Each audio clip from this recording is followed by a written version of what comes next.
nothing in life is worthwhile unless you take risks. Nothing. Nelson Mandela said, "There is no passion to be found playing small and settling for a life that's less than the one you're capable of living." Now, I'm sure in your experiences in school and applying to college and picking your major and deciding what you want to do with life, I'm sure people have told you to make sure you have something to fall back on. Make sure you got something to fall back on, honey. But I never understood that concept, having something to fall back on. If I'm going to fall, I don't want to fall back on anything. I want to fall forward. I figure at least this way I'll see what I'm going to hit. Without consistency, you'll never finish. So do what you feel passionate about. Take chances. Don't be afraid to fail. There's an old IQ test with 9 dots, and you had to draw 5 lines with a pencil within these 9 dots without lifting the pencil. The only way to do it was to go outside the box. Don't be afraid to think outside the box. Don't be afraid to fail big, to dream big. But remember, dreams without goals are just dreams. Reggie Jackson struck out 2,600 times in his career, the most in the history of baseball. But you don't hear about the strikeouts. People remember the home runs. Fall forward. Thomas Edison conducted 1,000 failed experiments. Did you know that? I didn't know that.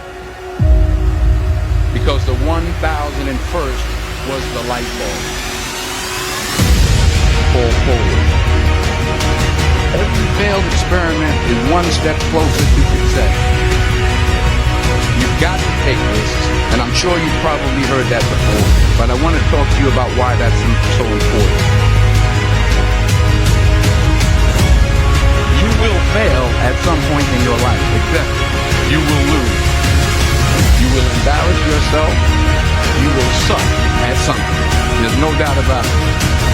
And I know that's probably not a traditional message for a graduation ceremony, but hey, I'm telling you, embrace it, because it's inevitable.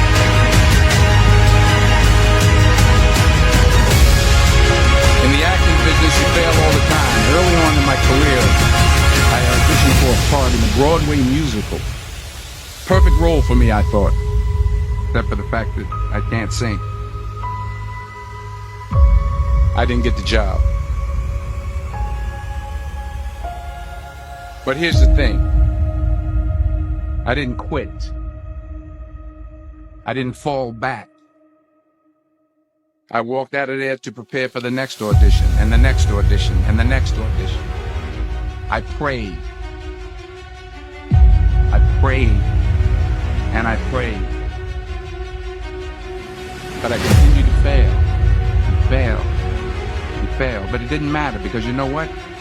There's an old saying. You hang around the barbershop long enough, sooner or later you're going to get a haircut. So you will catch a break, and I did catch a break. Last year, I did a play called Fences on Broadway. But here's the kicker. It was at the Court Theater. It was at the same theater that I failed that first audition 30 years prior. The point is, every graduate here today has the training and the talent to succeed.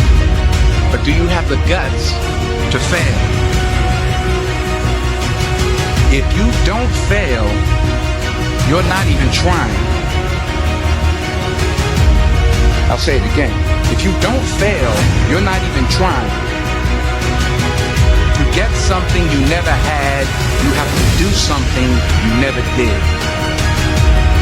Imagine you're on your deathbed, and standing around your deathbed are the ghosts representing your unfulfilled potential. The ghost of the ideas you never acted on. The ghost of the talents you didn't use.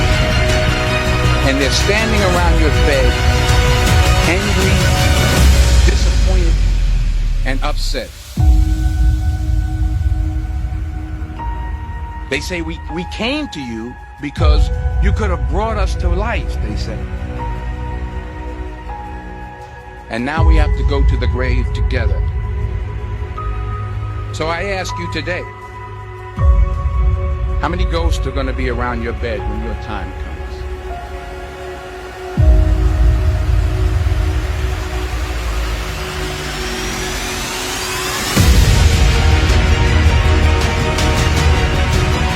I just got back from South Africa, beautiful country, but there are places there with terrible poverty that need help. And Africa is just the tip of the iceberg. The Middle East needs your help. Japan needs your help. Alabama needs your help. Tennessee needs your help. Louisiana needs your help. Philadelphia needs your help. The world needs a lot, and we need it from you. We really do. We need it from you young people. I mean, I'm not speaking for the rest of us up here, but I know I'm getting a little gray at it. We need it from you, the young people. But remember this. You got to get out there. You got to give it everything you got, whether it's your time, your talent, your prayers, or your treasures. What are you going to do with what you have? I'm not talking about how much you have. Some of you are business majors. Some of you are theologians, nurses, sociologists. Some of you have money. Some of you have patience. Some of you have kindness. Some of you have love. Some of you have the gift of long suffering. Whatever it is, whatever your gift is, what are you going to do with what you have? All right, now here's my last point about failure. Sometimes it's the best way to figure out where you're going. Your life will never be a straight path. I began at Fordham University as a pre-med student. I took a course called cardiac morphogenesis. I couldn't read it, I couldn't say it, I sure couldn't pass it. So then I decided to go into pre-law, then journalism. And with no academic focus, my grades took off in their own direction. I was a 1.8 GPA. And the university very politely suggested that it might be better to take some time off. I was 20 years old. I was at my lowest point. And then one day, and I remember the exact day, March 27th, 1975, I was helping my mother in her beauty shop. My mother owned a beauty shop up in Mount Vernon. And there was this older woman who was considered one of the elders in the town. And I didn't know her personally, but I was looking in the mirror, and every time I looked through the mirror, I could see her behind me. She was staring at me. She just kept looking at me. Every time I looked at her, she kept giving me these strange looks. So she finally took the dryer off her head and said something I'll never forget. She said, "Young boy, I have a prophecy, a spiritual prophecy." She said, "You are going to travel the world and speak to millions of people." And in the years that followed, just as that woman prophesied, I have traveled the world and I have spoken to millions of people through my movies. Millions who up till this day couldn't see me. Who up till this day I couldn't see while I was talking to them, and they couldn't see me. They could only see the movie. They couldn't see the real me. But I see you today, and I'm encouraged by what I see, and I'm strengthened by what I see. Because taking risk is not just about going for a job. It's also about knowing what you know and what you don't know. It's about being open to people and to ideas. The chances you take, the people you meet, the people you love, the faith that you have, that's what's going to define you. Never be discouraged. Never hold back. Give everything you've got. And when you fall throughout life, remember this: fall forward.